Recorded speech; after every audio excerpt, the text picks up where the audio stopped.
sure you've heard that your eyes are the window to your soul. Well, your mouth is really a window to your body health.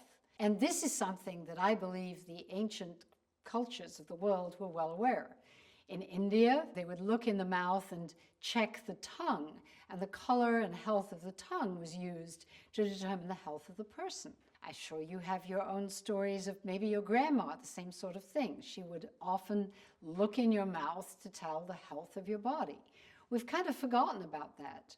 Recently, there have been more and more studies that link specific bacteria in the mouth, the negative, bad, pathogenic bacteria in the mouth, to bad things that happen in your body. There are bacteria that can get into your arteries and get into your heart that cause cardiovascular problems. There are bacteria that have been linked to Alzheimer's and dementia. There are bacteria that have been linked to arthritis. The common denominator of most of these reactions is that when a mouth bacteria gets into the blood and into the body, it causes an inflammatory response. An inflammatory response is kind of a heating up. It is an elevation of temperature usually. There is usually extra liquids in the area of your body where there's inflammation.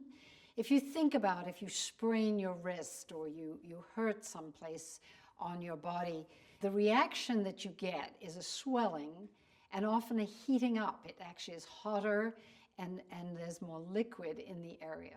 Inflammation is a part of a healing process, but inflammation that keeps happening becomes detrimental to our health. So much so that there's a new word that's been coined called inflammaging. In other words, aging, or this process of our bodies deteriorating, is pretty much caused by inflammation, ongoing inflammation that is not under control. What we need to do is figure out ways, and many doctors have already started this process, suggesting that you exercise, that you sleep, that you de-stress, that you eat better than certain foods that help with reducing body inflammation, your gut health, eating more fibrous foods that detoxify the body. All of these things are great for reducing body inflammation. But the place that so many doctors forget to talk about is the mouth. And I would go as far as to say that I believe mouth health has more to do with our aging, perhaps, than any other thing we do. Now that's a dramatic thing to say because there's certainly, we know that people who are deficient in sleep, they look like they've aged. You can see somebody who hasn't had sleep for a week or two and see how tired and older they sometimes look. I believe if you want to stay young, we have to control our mouth health. And the more we control our mouth health, perhaps, the less of these chronic inflammatory conditions we will experience. The problem is when you're starting to experience arthritis, if you've already had some heart issues, if you have a loved one who already is experiencing Alzheimer's, improving mouth health may not be that effective at this late stage. This is why I would beg everybody to pay great attention to their mouth health the minute they start to be paying attention to aging. I'm not suggesting your teens are going to be that interested in mouth health, but I think there are lots of young professionals out there today. They're taking saunas, they're doing the cold plunge. I do that with you. I agree that all of that is important. Exercise, high intensity exercise, weight-bearing exercise, all of these things. But if you ignore your mouth health, I believe you are ignoring a huge part of the equation. And I don't mean brush and floss.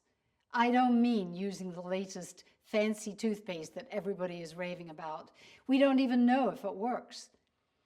I would recommend to you my complete mouth care system that I have seen over 50 years in action, the specific products that together have allowed so many people to avoid unnecessary dental treatments.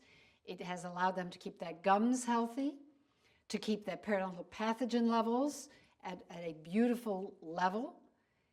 And I am going to be the forerunner here. I will be moving forward, hopefully for the next 30 or more years, proving the impact of good oral health on your whole systemic health.